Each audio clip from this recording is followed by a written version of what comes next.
Сайн байна уу? Welcome back my channel. Энэ удаагийн дугаар та бүхэнд төмсөөр маш гоё амттай хол төмсний Garrett гэх холыг хэрхэн хийх аргыг хаалцуулна. За юуны өмнө нэг 5 дунд төмсийг бүгдийг ингээд гоё чигт харьчна.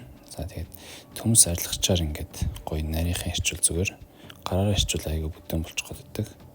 Тэгээд ийм нэг саунд хийж агаад даус перцээ бүсэгт нь хөрөлцөөр ингэж тойруулаад цацаад явчихна. За мэдрэмжээрээ сатир хамтлаад явчихна даус перц. Дээр доор нэг сайхан ягаад ер нь бүхэл хэсэг дээр жоохон даус перц өргөжүүлэх зүгээр. За тэгээд жоохон даус хийсэн учраас шингэн шүүс нь ялгарна. За тэгээд шүүс нь ялгараад эхлэхээр нь гурил хийгээд за гурилаа цацж хагаад сайхан утгаа явуулна. За энэ шүүслэг хэсгийн бүгдийг арилтал нь гурилаа баг зэрэг жоохон цэцэнгаа ингээд явуулна. За тэгээд хайрлан тав жижиг хайрлан тавг халааж агаад за цэцгийн тосоо хийчихнэ. Цэцгийн тосоо хийж байгаа сайтар халааж агаад нэлээд сайтар халаад эхлэхээр нь төмсөө дөрөвчин бэлдсэн төмсөө ингээд тавиад явна. За тэнийг нэг шиггээр нь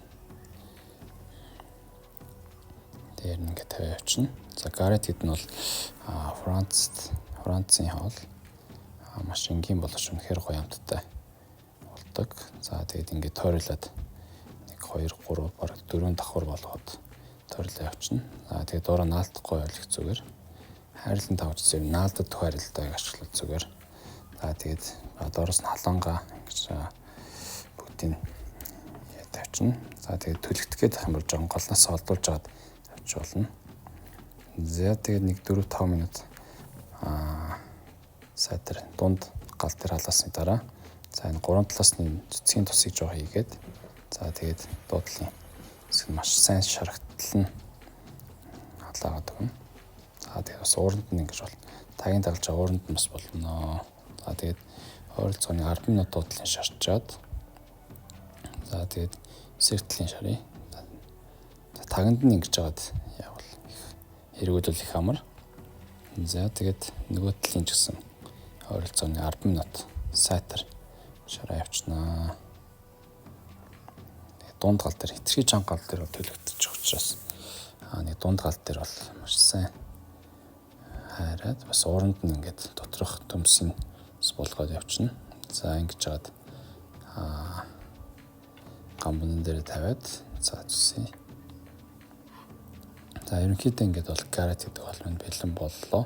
За өөр ногоо эднэртэй янз бүрийн main загас эднэртэй хамт идвэл бас маш гоё хоол учраас та бүхэн бас туршаад үзээрэй. За хамт нь бол үнэхээр гоё болж байна. За ингээд нарийнхан маш гоё нарийнхан ирсэн төмсийг ингэж хооронд нь ингэж хамт шарсан учраас үнэхээр гоё. Энэ гол хоолоо жимхээр хоол болжээ. Анхаарлаа татсан та бүхэнд баярлалаа баяр та.